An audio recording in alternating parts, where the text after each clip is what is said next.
আসসালামু আলাইকুম। আশা করি তোমরা সবাই ভালো আছো। আলহামদুলিল্লাহ আমিও ভালো আছি। আজকে বিকেল গেছিলাম বান্ধবীর বাসায়। অনেকদিন হইছে আসলে বাসা থেকে বের হয় না।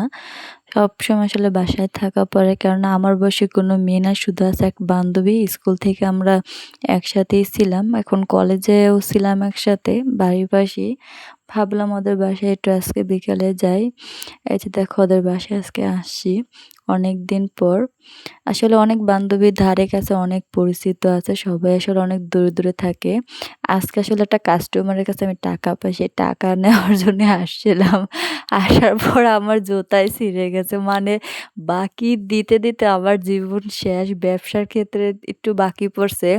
মনে করে আসলে কোনো কাস্টমার আমার তো টাকা দেয়ই না। উল্টা তাদের টাকা নেওয়ার জন্য তাদের বাড়ি আমার যাওয়া লাগে। আজকে জুতাটাই গেছে ছিঁড়ে। আমি কাস্টমারের জন্য এই জায়গায় দাঁড়িয়ে আছি। ও বাসায় যেয়ে টাকা আনতেছে। এখন সন্ধ্যার সময় দেখো, আজকে অনেকদিন ধরে আসলে বৃষ্টি হচ্ছে, যে দেখো ৳৫০০ পেয়ে গেছি, সেই মহা খুশি। জুতা কিন্তু ওই জায়গায় ফালেই এসেছি। জুতা আর কে আনে? এখন অন্য কাস্টমারের কাছে যাবো এই খালি পায়ে। কি বলুন তো? এখানে কিন্তু জুতা রেখে এসেছি, আর নিই নাই, যেহেতু বাসা দূরে। কে আবার ছিঁড়া জুতা নিয়ে আসলে বাসায় যায় বলুন তো?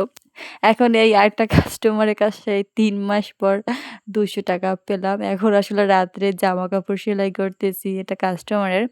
কিছুদিন আগে দিয়ে গেছিল। আসলে একটু ব্যস্ত ছিলাম।